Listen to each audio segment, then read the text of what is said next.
plat galicien s'il en est, et en quantité à la galicienne, vraiment. Mais là, franchement, ils ont vraiment exagéré. Je vais le mettre comme ça.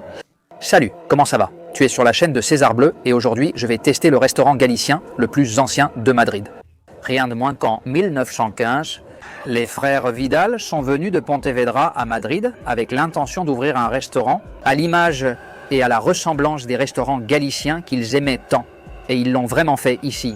De plus, dans la rue Bordadores, à côté de la Puerta del Sol, c'est un restaurant assez célèbre où ils servent de la viande, du poisson, des fruits de mer, ils ont même des civelles. Voyons si je me laisse tenter à les commander.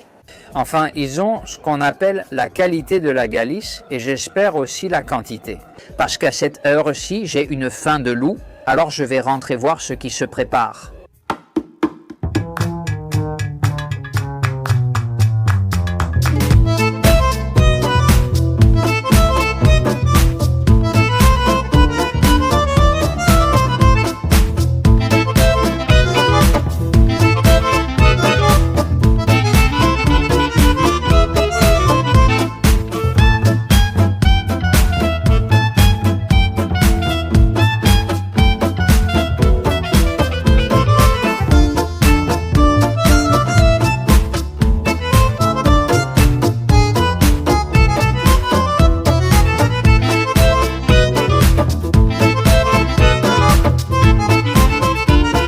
Eh bien, me voilà à l'intérieur du restaurant. Qu'est-ce que c'est beau. Tout est à l'ancienne. On dirait que le temps n'a pas passé ici ces dernières années. J'espère qu'il en sera de même pour la nourriture. Je vais voir ce qu'ils servent à la Casa Galega. 2 cartes, une pour les vins, une pour la nourriture. Moi, je vais directement à celle de la nourriture et on va voir ce qu'ils proposent à manger. Bon, 2 pages, carte simple. On commence par les plats à partager. Empanada galega, poulpe à la galicienne. Logiquement, les mets les plus galiciens sont présents. Ils proposent aussi salade russe au thon du Nord, anchois au vinaigre, croquettes de crevettes royales ou jambon ibérique, calamar, oreille, cona, galega, jambon de bellota et fromage de brebis affiné. Pour finir, côté mer, ils ont plein de produits. Huîtres, zambourigna, coquilles Saint-Jacques, crevettes, couteaux, palourdes, langoustines, crevettes royales, homards, tourteaux, même des civelles. Attention, de l'anguille du Rio Minho à 135 €. Je suppose que c'est la portion, non? Ils ont des salades, non? Tu vois que je les garde pour la deuxième visite. Et ensuite, ils continuent avec les soupes. La plus célèbre de toute la Galice, c'est le caldo gallego et aussi, la soupe de fruits de mer. Ils ont quelques poissons, merlus préparés de différentes façons, morue, bar, sole ou baudroie. Ils proposent escalope, lacon au grelot et chorizo, filet de bœuf et filet de bœuf galicien. Au pois, quelques riz. Et ils terminent avec les desserts artisanaux, avec les filloas fourrés à la crème ou à la chantilly, ou la tarte de Saint-Jacques, parmi les plus remarquables des desserts 100% galiciens, une carte plus que prête à être jugée. Et maintenant que le festin commence. On commence donc avec l'apéritif, offert par la maison, dans ce cas une omelette. Tu vois déjà 2 belles parts d'omelette. Un grand festin s'annonce. En plus, j'ai évidemment commandé un petit verre de vin. J'ai opté pour un vin galicien. Dans ce cas, ce vin a vraiment attiré mon attention parce que c'est un Organistrum et il a aussi retenu mon attention parce qu'il est fermenté en mer. C'est un Albarino de la cave de Martin Kovacs. Un Ribeixa, appellation d'origine contrôlée de 2022 pour débuter le repas d'aujourd'hui. Oh, qu'est-ce qu'il est bon, qu'est-ce qu'il est bon. Enfin, le serveur qui est très sympathique a insisté pour me dire que c'est vraiment beaucoup de nourriture. On va voir, mais je voulais goûter plusieurs choses. Elle est bien prise sur les bords, moelleuse au centre. Qu'est-ce qu'elle est bonne. Il n'y a pas d'oignon, il a aussi mis le pain, regarde, c'est celui-ci. Et ça m'embête un peu qu'ici, il n'y ait pas un bon pain galicien fait maison, mais bon. Et enfin, ce n'est pas que je pense que ce soit un mauvais pain, mais je préfère un pain au levain avec une bonne miche. Enfin, c'est de l'apéritif. À cheval donné, on ne regarde pas les dents, même si ce n'est pas offert, mais inclus dans le prix. Et enfin, en terminant l'apéritif. Et maintenant que commencent les choses que j'ai commandées. Impossible de filmer dans un restaurant galicien sans caldo gallego. Feuilles de navet, pommes de terre, parfois chorizo, lard, haricots blancs, plat galicien par excellence. En entrée, il est souvent servi dans un bol en terre cuite, même si ici la vaisselle est plus moderne. Tu vois le chorizo, les feuilles de navet, c'est très chaud et fumant. Enfin, allons-y, voyons voir ce que ça donne. Oh là là, que c'est bon. Bon, la pomme de terre est vraiment bien intégrée dans le ragoût, vraiment bien intégrée. Elle donne une certaine épaisseur, enfin je dis au ragoût, mais ici à la soupe. En fait, ce plat est à mi-chemin entre le ragoût et la soupe, parce qu'il y a beaucoup de morceaux. Il y a du jambonneau, du chorizo. Oh, quelle saveur délicieuse ça a! Mon Dieu, chaque cuillerée a de tout. Il y a du jambonneau, du chorizo. Je te le dis aussi, c'est un caldo gallego-cher, hein? D'autres avaient moins de chorizo et de jambonneau, mais tout de même, dix siboritos. Ceci, c'est la portion complète. Je le dis car j'ai commandé tant de choses que le serveur, très aimable, m'a proposé des demi-portions pour certains plats. Donc on ne dirait pas que c'est un plat très gras, hein? Je répète que je ne collabore pas avec les restaurants, je ne préviens pas avant d'enregistrer et je refuse les invitations contre une vidéo, et encore moins d'argent. Je le dis car souvent, on refuse de servir des demi-portions parce que je suis ici, seul à la table, et parfois, quand tu es seul, ils prennent en compte le fait que tu as commandé beaucoup de plats. On te sert une demi-portion, alors que quand tu viens avec plus de monde, ce n'est pas le cas. C'est la politique de l'établissement, non, mais moi, je n'ai aucun accord avec eux, je ne les connais pas. Ils sont même venus me demander, qu'est-ce que tu vas enregistrer, où ça va sortir? Est-ce qu'il y aura des gens à l'image? Il n'y aura pas de gens à l'image. J'ai dit, écoute, il n'y aura pas de gens à l'image, c'est pour un blog sur YouTube. Et bon, enfin, ils ne m'ont pas posé de problème. Cela dit, est-ce que le bouillon galicien ne semble pas du tout gras? Ça va servir de petite base pour ce qui arrive ensuite. C'est absolument délicieux. Il y a très peu de grelots. Tu sais que les grelots sont les jeunes pousses tendres du navet. Vraiment excellent, je te le dis sincèrement. Tu sais, ça m'énerve de dire ce genre de choses, mais quand c'est vrai, je dois le dire, sinon j'explose. C'est l'un des meilleurs que j'ai goûté, hein? Tu vois, la salle est vraiment décorée dans le style de la Galice. Il y a des références partout, mais il me manque le bol en terre cuite typique, hein? Je crois que c'est la première fois que je le prends dans une sorte de bol en porcelaine. Enfin, ça commence très bien. Je vais t'en passer un peu. Le pain, comme je te l'ai dit, ce n'est pas le pain que j'aurais aimé trouver.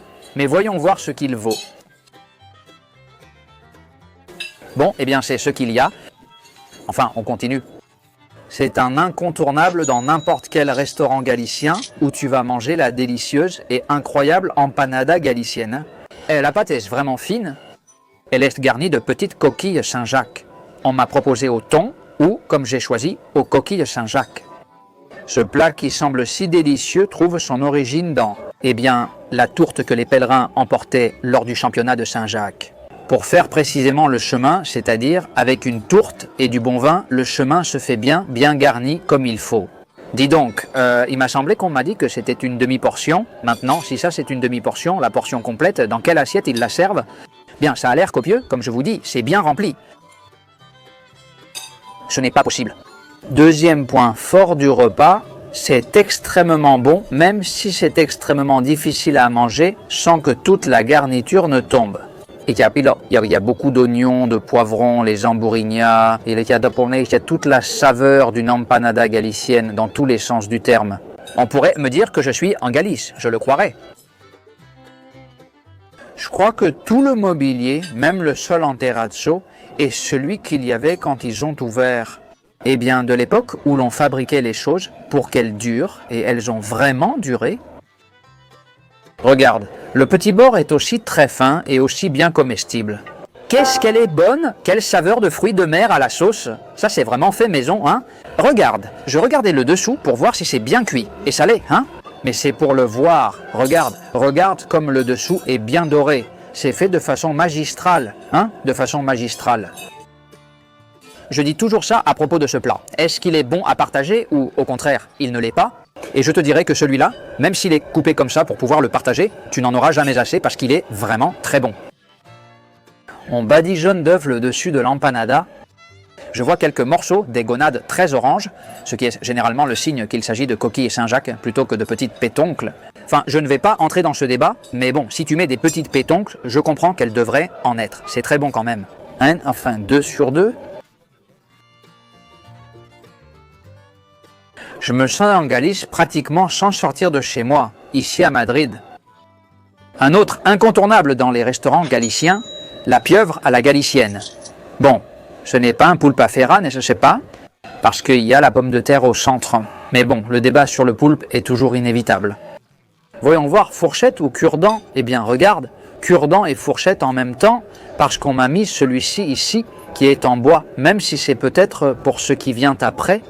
Mais bon, enfin, je ne sais pas ce que je fais. Je le pique avec celui-ci. Allez, je vais le piquer ici avec la fourchette. Fourchette en bois. C'est super, vraiment délicieux. Moi, qu'est-ce que tu veux que je te dise? Écoute, je préfère la fourchette en métal, franchement. Celle en bois est trop rugueuse et ne me convainc pas. Voyons voir, comment en est la pomme de terre? Eh bien, le poulpe, délicieux. Je vais te dire ce que j'en pense. La pomme de terre galicienne est délicieuse, parfaitement cuite. Tout l'ensemble est très bon, aussi bien la pomme de terre que le poulpe. Poulpe bien savoureux, rien de caoutchouteux, très savoureux, très savoureux. Non, c'est quelque chose qui est un vrai délice, hein? Il est tendre, hein? Ce n'est pas un poulpe trop dur qui se sent beaucoup à la morsure. Les plus connaisseurs, quand il s'agit de manger du poulpe, disent que l'histoire du cure-dent a plusieurs raisons. C'est du poulpe à feira servi sur une assiette en bois avec des cure-dents. Parce que, eh bien, dans les foires où ils ont l'habitude de s'installer, il n'y a pas de lave-vaisselle ou de possibilité de laver. Et donc, eh bien, c'est comme une sorte de fourchette jetable. Ensuite, il y a ceux qui disent que, comme la fourchette a 4 dents, eh bien, tu piques 4 fois et c'est pire pour le poulpe. Et surtout si c'est en métal, parce que le cure-dent, eh bien, c'est juste une seule pique en métal. Et comme c'est en bois, il paraît que ça ne lui fait pas perdre autant de jus. Certains d'entre nous le prennent comme ça, sans le piquer. Il ne perd pas de jus, non? Même si moi, parfois, je les pique, parfois, j'en prends d'autres par en dessous. Enfin, c'est choses qui semblent être des dogmes au moment de manger. J'ai un dogme unique valable pour tous, que chacun en profite à sa façon. Voilà mon dogme. Normalement, on met beaucoup de gros sel sur le poulpe, mais celui-ci n'en a pas. Pourtant, il n'est pas fade, loin de là. Et puis, pour ce qui est du paprika, celui-ci est doux. Il n'est ni aigre doux, ni piquant. Voilà, moi, ce que j'aime, c'est le piquant. Ok, je le dis toujours, c'est mon goût personnel. Je sais qu'en Galice, ils utilisent surtout l'aigre doux. Je sais aussi qu'il y a beaucoup de gens qui, eh bien, dans les restaurants, on essaye de plaire à tout le monde en proposant des plats qui ne sont pas trop relevés, pour ainsi dire. Qu'ils ne soient pas trop épicés, comme des desserts très sucrés que beaucoup trouvent écœurants. Les plats gras sont déjà servis, presque toujours dégraissés. Eh bien, un peu. En s'adaptant à l'époque où l'on prend soin de soi et de son alimentation, est-ce plus sain ou non? Même si, de mon point de vue, toute la nourriture est saine. Ce qui n'est pas sain, c'est le mode de vie qui ne l'est pas. Ou dans le cas de la nourriture, comme nous le disons, les quantités de nourriture que tu vas consommer. Bien sûr, si tu manges tous les jours plein de plats gras avec beaucoup de sucre, eh bien, c'est mauvais. Mais je pense qu'il faut manger un peu de tout. Et que la graisse n'est pas mauvaise avec modération, et le sucre non plus. De façon occasionnelle, mais bon, je ne suis ni nutritionniste ni rien de ce genre, c'est juste un avis. Ceci est vraiment une portion idéale à partager, en fait, dans ma famille. Nous l'avons toujours fait comme ça. Au restaurant, s'il y a du poulpe, on en prend à partager au centre de la table. Dernièrement, je fais des efforts pour ne prendre qu'un seul morceau de pain pendant les repas, mais celui-ci est vraiment petit. Je ne connais jamais le prix des repas, le total seulement à la fin. C'est-à-dire, je ne sais pas s'ils ont facturé un service de table, ou s'ils facturent le pain à l'unité, ou s'ils facturent le pain tout court. Mais je vais insister, moi je préfère qu'on me fasse payer le pain et que ce soit du pain de campagne au levain galicien. Eh bien, comme dans un endroit de ce genre, tu peux t'y attendre. Eh bien. Une autre chose que j'adore mettre en avant dans les vidéos, c'est le travail en salle, le personnel qui s'occupe des tables. Et pour l'instant, impeccable, très professionnel, très à l'ancienne, comme je le dis toujours, et qui, eh bien, mérite aussi, bien sûr, d'être reconnu, parce que la nourriture, on donne la reconnaissance à la cuisine, mais j'adresse ici toute ma reconnaissance au personnel du restaurant. Eh bien, je devais commander ça. J'en avais envie. Les civelles arrivent ici, sautées à l'ail comme il se doit, bien chaudes, et c'est simplement de l'huile et de l'ail. Au fait, la fourchette, j'y ai pensé après, c'était pour ça. On m'a apporté une autre civelle, apparemment on les mange aussi avec une fourchette en bois. Comme je n'en ai pas mangé souvent, surtout à la fourchette, je ne sais pas quoi dire, ce sont des civelles du fleuve Mignot. Tu as déjà vu le prix que ça coûte? Enfin, écoute, franchement, elles sont très bonnes, vraiment très bonnes. Mais tu sais bien que le prix des choses n'est pas déterminé par leur goût. Dans ce cas, il est déterminé par la difficulté de leur capture. C'est un plat, je suis désolé de le dire, mais c'est comme ça, un peu ostentatoire. Je l'ai commandé pour le plaisir. Je ne le regrette pas, mais avec cet argent, tout autre plat de la Calta est très bon. C'est aussi le petit de l'anguille. C'est vraiment minuscule. D'ici, on pourrait obtenir beaucoup de kilos d'anguilles. Avant, il y en avait en abondance, donc plus facile à pêcher, même si ce n'était pas simple. Aujourd'hui, c'est devenu assez compliqué. Je te le dis, le goût est très bon, plutôt doux, proche d'un poisson, c'est surtout la texture qui compte. L'anguille, elle est un poisson bleu, mais bon, à ce stade, quand elles sont si petites, elles n'ont presque pas de graisse, ça se mange comme ça avec un peu d'ail, une petite bouchée. Je vois qu'ils ont mis de l'huile de tournesol pour que le goût de l'huile d'olive ne domine pas celui de l'anguille elle-même. Le prix de ce plat suffirait à payer 2 fois tout le repas.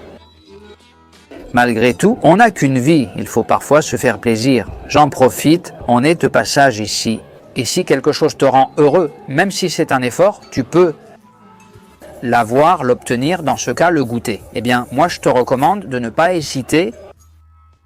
Chaque jour est un cadeau, une loterie gagnée.